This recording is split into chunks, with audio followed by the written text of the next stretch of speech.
Evidentemente, lo primero, yo creo que en primer lugar pasa por controlar esto que he llamado el espacio monetario, que implica bancos centrales. Hoy en día los bancos centrales están subordinados a grupos financieros que tienen nombre y apellido más o menos claros, ¿no?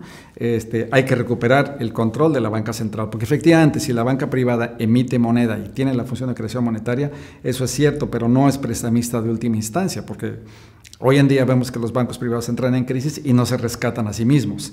Necesitan un rescate público. Bueno, esas entidades públicas que son la tesorería y el Banco Central, eso hay que recuperarlo. Pero al mismo tiempo, aquí es lo que hay que ver cuáles son los grados de matices, ¿no?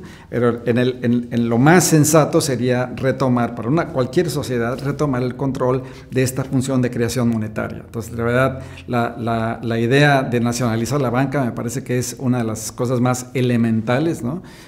Para retomar el control de esta función de creación monetaria. Junto con eso habría que regular la actividad bancaria en todos sentidos, o sea, no nada más buscar una tasa de interés baja, digamos, a largo plazo, que era el proyecto, nuevamente un proyecto reformista de Keynes, digamos, sino también regular la cartera de los bancos, es decir, bueno, miren, ahora vamos a tener créditos para la pequeña agricultura campesina, porque también tenemos que dar créditos a fuentes renovables de energía o cierto tipo de industria o de actividad del comercio, lo que ustedes quieran. O la otra, ¿no? La idea de tener una democracia donde todo el mundo tenga su casa propia, ¿no? Que era el proyecto de Reagan y Thatcher, ¿no? La democracia que fue el fracaso, ¿no? Porque eso en realidad se hizo de manera artificial y sin ningún fundamento. Se hizo endeudando a la gente, no permitiéndole que comprara su casa, sino yo te voy a dar una hipoteca ahora y vamos a jugar con los precios de los bienes raíces, ¿no? Todo ese tipo de cosas hay que regularlo, hay que retomar entonces un esquema en donde la banca, incluso no nada más por la parte de plazos y tasas de interés, sino por la parte sectorial, esté regulada. Eso tiene que estar articulado con dos cosas adicionales: la política fiscal, el gasto público, también cómo orientarlo. En términos de prioridades, el gasto público tiene que dejar de ser un mecanismo a través del cual digamos, la política fiscal tiene que dejar de ser un mecanismo a través del cual el Estado recauda recursos, comprime el gasto público y desvía recursos a la esfera financiera. O sea, el síndrome del superávit primario, lo que se llama el superávit primario, eso tiene que dejar de existir.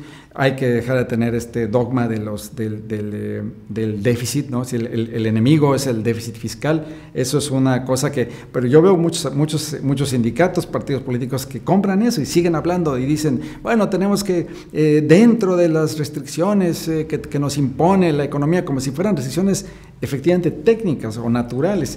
Para nada, estas son construcciones que no están corroboradas, digamos, con la evidencia empírica. Entonces hay que reorganizar las prioridades de la política fiscal y, por otro lado, tener también una rearticulación de las políticas sectoriales. Las políticas sectoriales fueron eliminadas básicamente, digamos, de la caja de instrumentos que podía tener un gobierno, digamos, por la Organización Mundial de Comercio. O sea, realmente es la OMC la que dice, miren, ustedes no van a poder tener ni política agrícola, ni política industrial, ni política tecnológica. Eso queda abolido porque distorsiona los flujos de comercio. Bueno, eso hay que tirarlo a la basura. Ahora, la OMC se convirtió en el enemigo, digamos, de los movimientos sociales por excelencia en los últimos 25 años, bueno, desde que surge en 94 o 95 la OMC, 15 años, digamos, pero antes un poquito, incluso con lo que venía ya aconteciendo la ronda de negociaciones multilaterales, la ronda Uruguay, ¿no? Pero en 95, cuando surge la OMC, ahí se convierte el enemigo por excelencia, cuando en realidad el enemigo por excelencia era la liberalización financiera.